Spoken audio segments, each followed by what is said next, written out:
and welcome back to From My Mom's Basement, the podcast recorded directly from my mom's basement. I'm your host, David Chamberlain, and this is episode 19 of the podcast, entitled The Cripple King, written by myself. Thank you all for listening.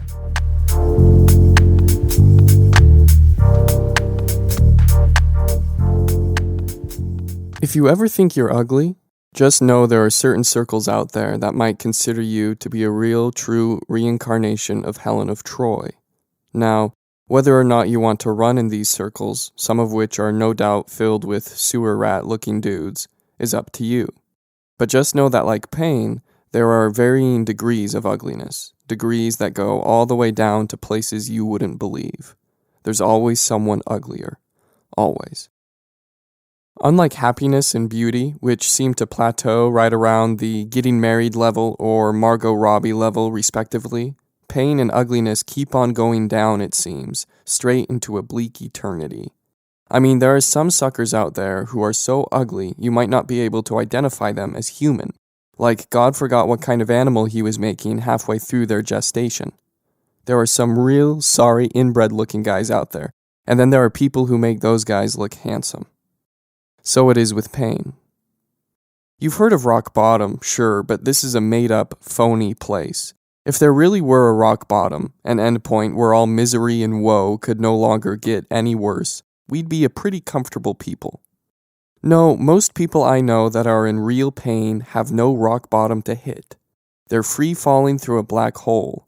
They're on the front seat of a jet-propelled roller coaster that's shooting straight down through the center of the earth, and rock bottom was a cute sign they saw as they boarded the coaster. There is no rock bottom. There is only white knuckling and free falling with your eyelids ripped open and your lips flapping in the wind as you rocket down towards an all-engulfing maw of blackness. There is no true limit to pain, only varying degrees of it.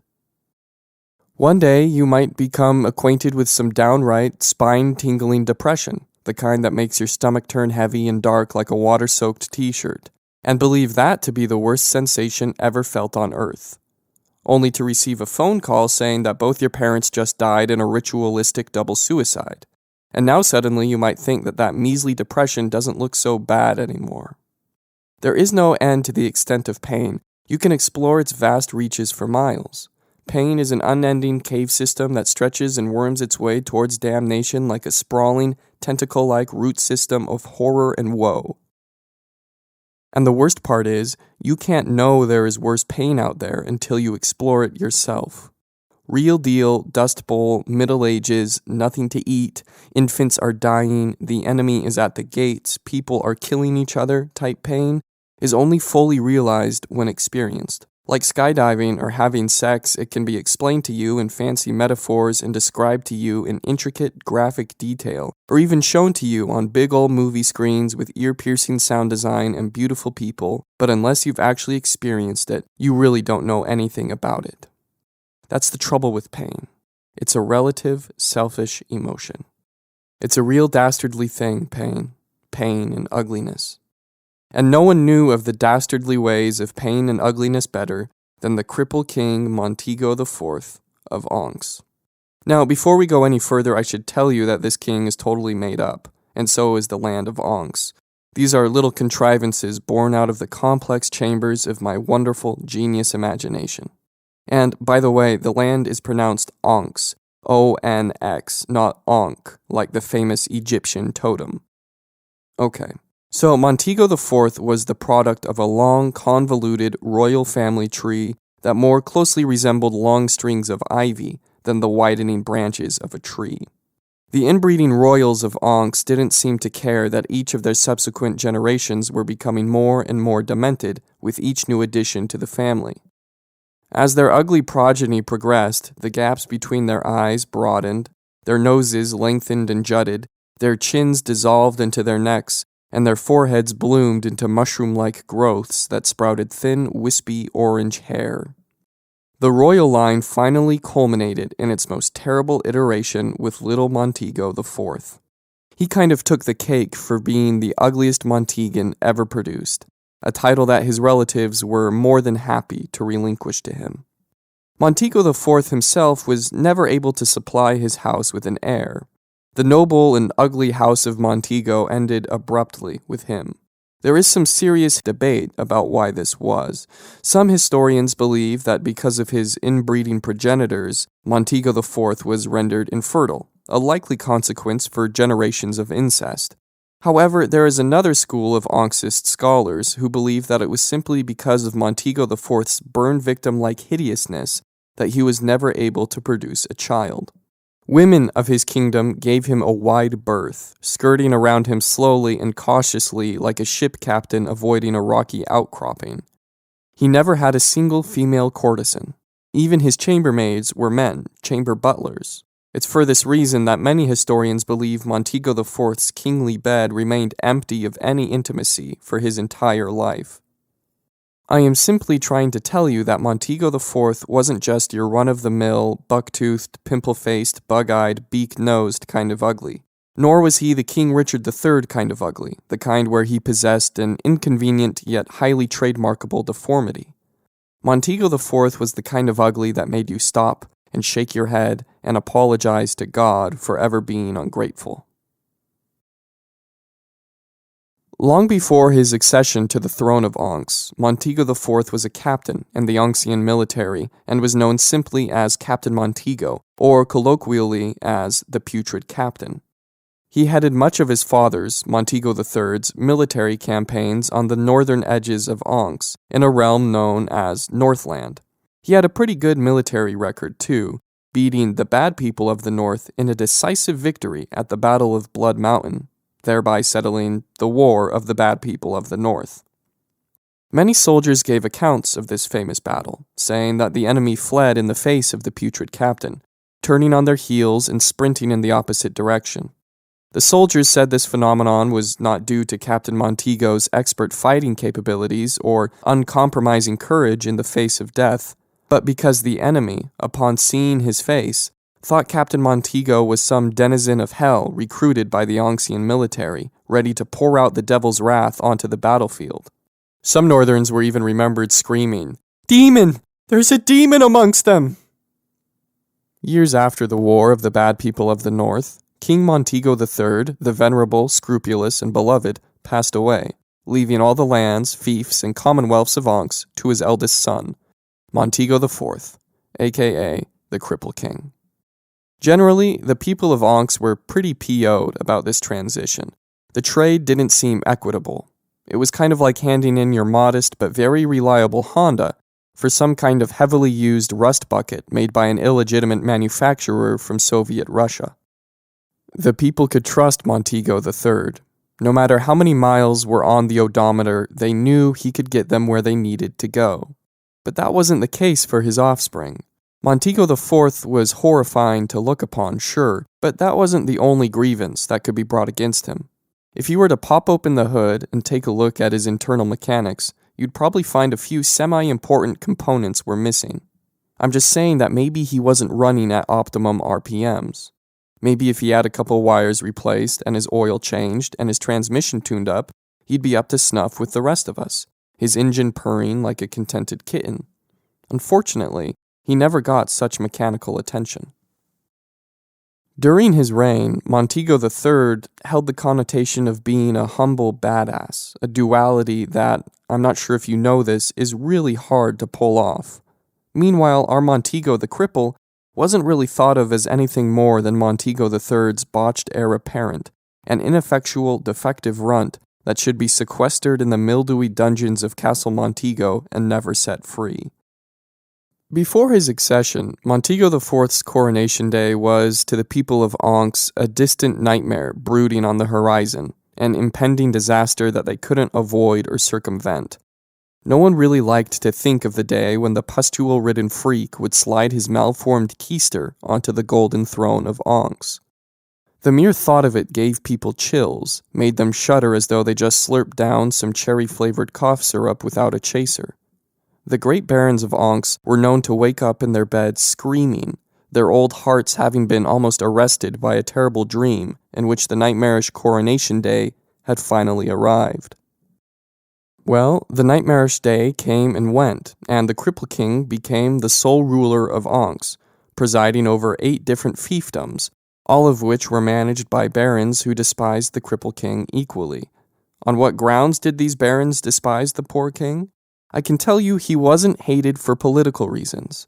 In fact, the Cripple King proved himself to be surprisingly competent in exercising dominion over a polity that denigrated him. He was a real trooper. He had to wake up every morning with the mindset of a middle school substitute teacher, walking out into the world knowing that the people he ruled over would like nothing more than to humiliate and abuse him. No, the barons and smaller lords and peasantry of Ankhs hated the Cripple King for one reason, and one reason only. He was ugly. Really, the only thing that kept the more powerful barons from banding together and ousting the Cripple King from his royal position was his undeniable competency. No one, not even the most fervent Cripple King hater, could deny his high aptitude for performing kingly responsibilities. The kingdom of Ankhs really flourished under Montego IV. There was an economic explosion, a stark decrease in crime and poverty, and an infrastructure expansion not seen since the ancient days of the kingdom. Because of these unexpected benefits of Montego IV's rule, the body politic kinda let the Cripple King continue running things without overthrowing him.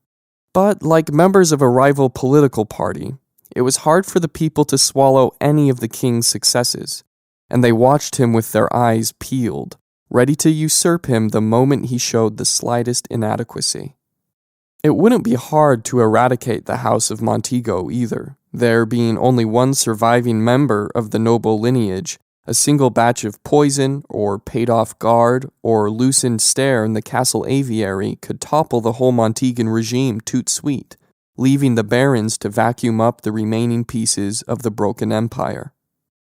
The kingdom's political dynamic was a precarious one, teetering, wobbling, tap-dancing on the edge of a scary precipice.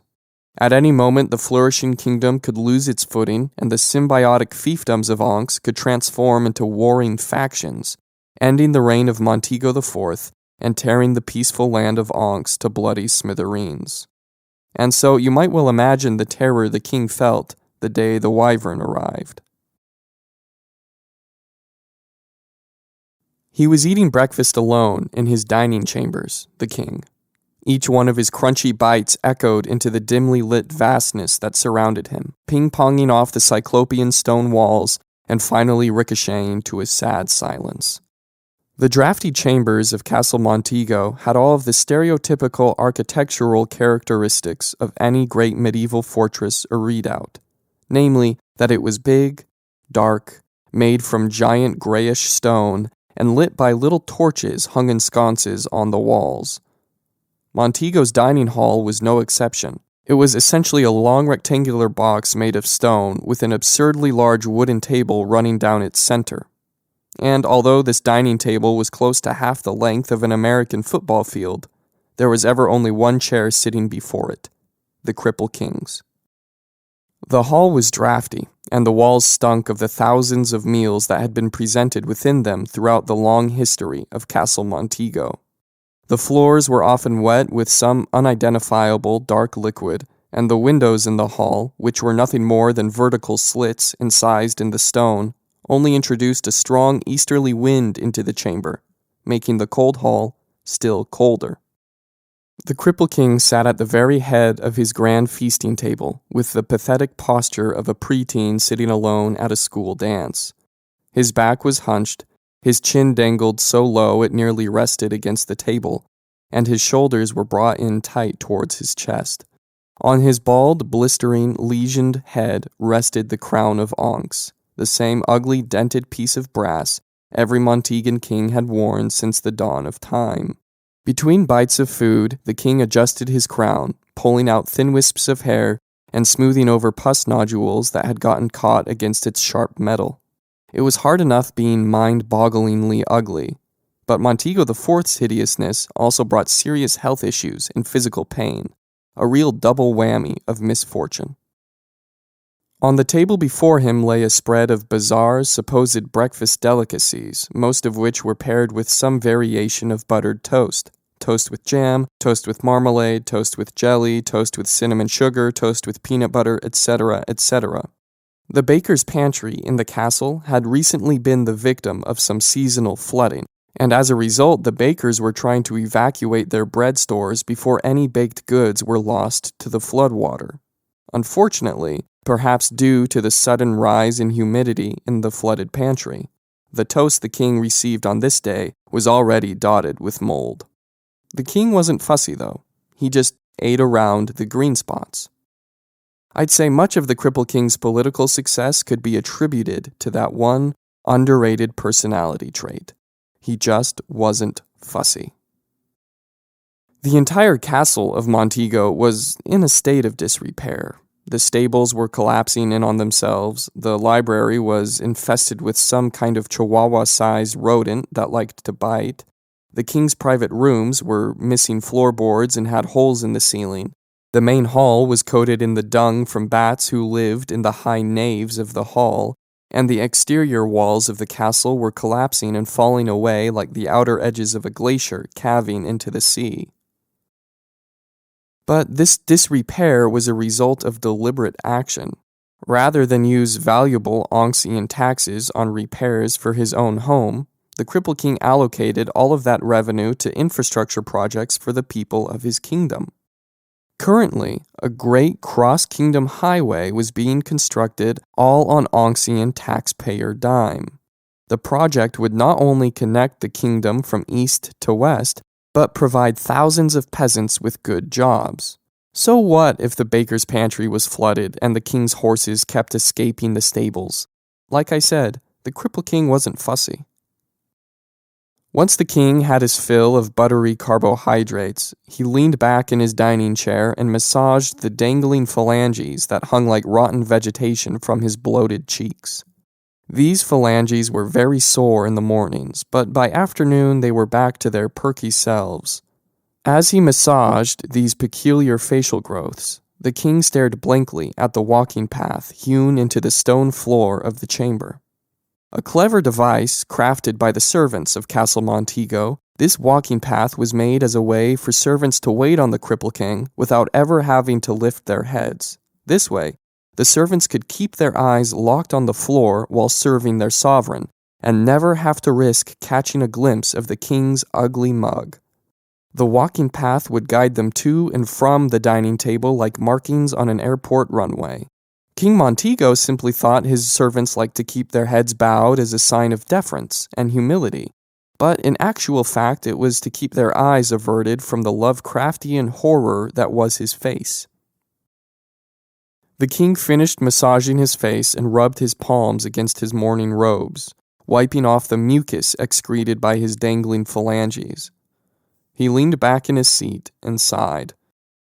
Alone in that cavernous dining hall, he looked like anything but a king.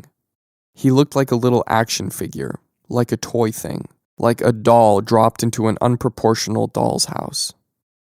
Looking up at the dark walls that stretched to heights the torchlight couldn't reach, the Cripple King felt small. He felt about as microscopic and repugnant as some infectious bacteria. Things weren't so peachy here at Castle Montego, and they were about to get a whole lot worse.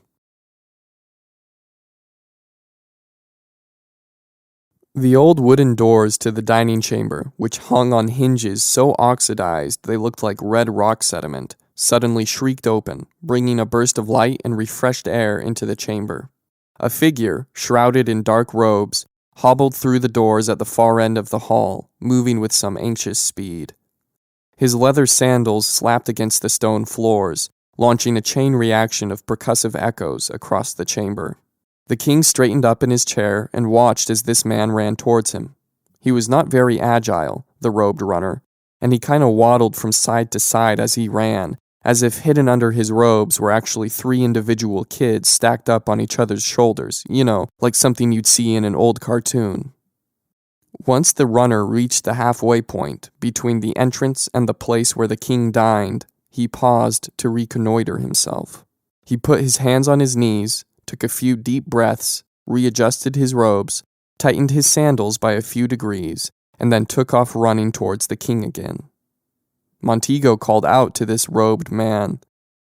"Hey, what's going on, dude? You don't need to run." At this admonishment, the runner actually ratcheted up his speed, yanking his robes up above his pale ankles and jumping into a sprint. As the robed man came closer to the candelabras lighting the dining table, the Cripple King began to make out his old face and beard. This was the Cripple King's most trusted advisor and confidant, Balthazar the Blind, the only man in the kingdom who could look the king directly in the eyes. I'm sure, judging by his title, you could guess why. Balthazar's eyes were about as useful as an echolocation system in interstellar space. They couldn't identify a damn thing, making him the perfect advisor for someone with a face that could drive a man to insanity. Balthazar the Blind was really the closest thing the Cripple King had to a friend, even if their friendship was along the same lines of a corrections officer and an inmate, never really blossoming into anything beyond terse niceties. The learned advisor came to a stuttering stop before the king, his bald head glistening with sweat and his milky eyes flickering in the candlelight. The king looked into his old advisor's eyes and saw fear. What is it, Balthazar?" the king asked. Balthazar, still out of breath, bent over and dry heaved, his chin and head thrusting with every empty regurgitation like a baby bird snapping for some food. The sound of his heaves was raspy and terrible, like 20-grit sandpaper being scraped against a wet sponge. "Hey, are you good, man?" the king asked Balthazar, reaching his gnarled hand out to pat his advisor on the back. Balthazar, using the dining table for balance, straightened himself up and wiped some slobber from off his red face. His breathing was returning to normal. Your Royal Highness," Balthazar said, struggling to find the words. "there has been an incident." The king shifted his crown and frowned. The barnacles on his chin quivered. What do you mean there's been an incident?" "Well," said the advisor, I mean just that. There has been a terrible incident, my king." Whoa, wait, hold on, said the king, throwing his hands up in defense. "First you said there was an incident, and now you say there was a terrible incident." Yes, very, very terrible." "Well, how terrible?" Pretty terrible." But like, how terrible?" "Very, very terrible, my king." Like on a scale, can you give me a scale?" What kind of scale?" asked the advisor. Like 1 not being too good, and 10 being apocalyptic." The advisor thought for a moment. I'd say right around 9.3. The king nodded. That's not great." No, it isn't," said the advisor. "Okay," said the king, trying to draw out an explanation. "Can you give me the details of this incident?" Yes, my king," said the advisor, raising his face to the heavens as if in silent prayer. He closed his faulty eyes and bit his lower lip. Well, your Royal Highness, a wyvern has been spotted in the Eastland, and it's beginning to terrorize villages, killing peasants and burning homes to the ground." What the hell is a wyvern?" asked the king. The advisor shot the king a quizzical, half-deriding look, like a parent disappointed in a child's lack of knowledge.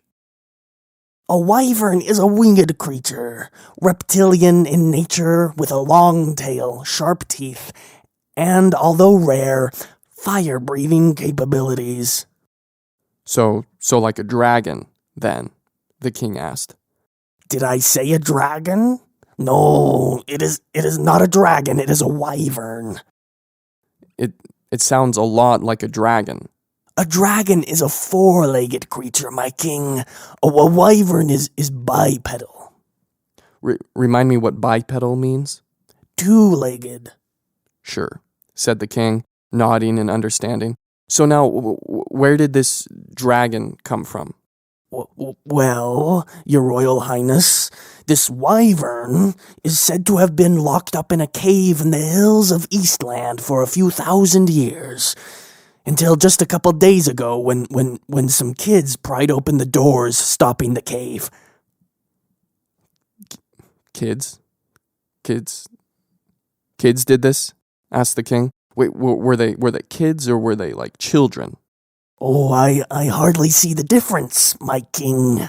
Well, there is a definite difference. Kids could be anywhere from the ages of 5 to 35 years old. I've known some extremely old men older than even yourself, who were known to call 38-year-olds kids. No, now children are really confined to the ages of about 4 years old to 12 or 13 years old. Even 13 is kind of pushing the envelope. A 13-year-old is more of a pubescent or a youth or a teenager than a child. So now, were they kids or were they children? Well, said the advisor. I guess according to that logic, they were children, not over the age of 9 or 10. Okay, so you're saying these kids, I mean children, just happened upon a cave that had been boarded up for centuries with a dragon inside it, and they just pried the damn thing open? More or less, yes, said the advisor, pulling on his long beard. Okay, cool, said the king, with a sarcastic nod of his head. So how is this cave secured? Oh, it was boarded with fine panels of hard maple and an old padlock smithied by a great blacksmith of old times. Well, it couldn't have been that great if these children, just knocked the thing open. Weathering, my king, said the advisor. We must think of the power nature had over that poor padlock, what with erosion and rust and weathering and all. Well, why didn't we have guards keeping watch over that place? And why is this the first time I'm hearing of this cave with a dragon inside? In all honesty, mumbled the advisor, no one really knew of this place. It was tucked away in the high mountains of Eastland. You know what it's like there, mostly filled with hillbillies and the like. It was a thing lost to time. The king nodded and twiddled with the barnacles on his chin. They had a tendency to get inflamed when the Cripple King was stressed. He could feel them beginning to throb. So, how big is this dragon? The king asked, keeping his eyes locked on some unspecified point in the distance. Wyverns vary in size, my king. But I'd say it could be anywhere between the size of an ox cart and the size of the Castle Abbey. The Castle Abbey? Asked the king, flashing his attention straight to Balthazar. The Castle Abbey is nearly 300 feet tall. I'm aware of the dimensions of the Abbey, replied the advisor. Wyverns continue to grow over their lifetime. Well, how long is their lifetime? They're immortal. Excuse me? They don't die. I know what immortal means, said the king, his crown jiggling on his bulbous head. So how do we kill it? I'm not sure, said the advisor. Most likely with some type of magic. Something involving staffs and potions and scrolls of parchment. And you said it's terrorizing Eastland as we speak. Yes, Your Royal Highness, razing entire villages to the ground. Some estimates place the death toll in the thousands already. Well, at least it's Eastland, right? Said the king. That whole place is kind of a shithole. Balthazar nodded in agreement. Who's in control over there? Asked the king. Baron Chadwick has the largest fief in the area. And how does Chadwick feel about us? Asked the king. Does he like us? Last winter festival, he said he wanted to watch you drown in your own fecal matter. Do you remember? The king nodded slowly. Yes, I do remember. So he's one of the middle ground types. He's very diplomatic, that one. You never know what he's thinking. How is he solving the problem? He isn't, said the advisor in a matter-of-fact tone. Half of his garrisons are deployed in the Southlands as we speak, fighting for oil reserves. The Wyvern is unchecked. My king, I think we may have to dispatch our armies. I think you may have to lead them into glorious battle against this monster. Do we have armies? Asked the king. There are plenty of men still loyal to the crown, replied Balthazar. Well, I understand that, said the king, but do we have soldiers with uniforms and swords and generals and all that? I don't think we do. You are correct, my king, said Balthazar. We will have to do some recruiting and training. No, said the king. We'll have to do more than recruiting. We'll have to build an army and fight a war simultaneously. Not a war, my king. A wyvern. I thought you said it could only be killed by magic. What's an army gonna do, anyway? Slow it down, perhaps, said Balthazar, shrugging. Yeesh, said the king, closing his eyes and pinching the bridge of his bent nose. I understand your despair, my king, but we really must get moving. Many lives are at stake. The Cripple King dropped his gooey face into his palms and made a kind of growling-like noise. It sounded visceral and childish.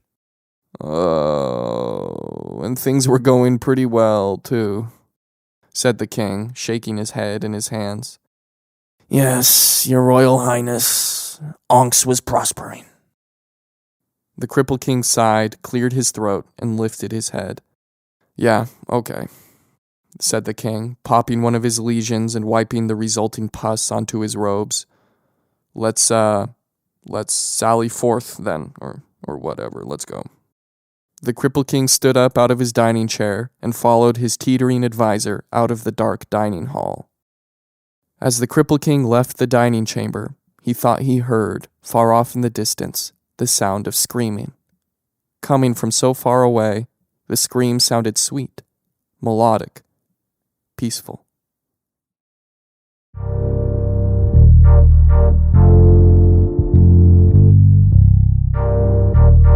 Thank you for listening. That was episode 19 of the podcast, entitled The Cripple King. This episode was written, edited, produced, and narrated by myself, with the music being by Kevin MacLeod.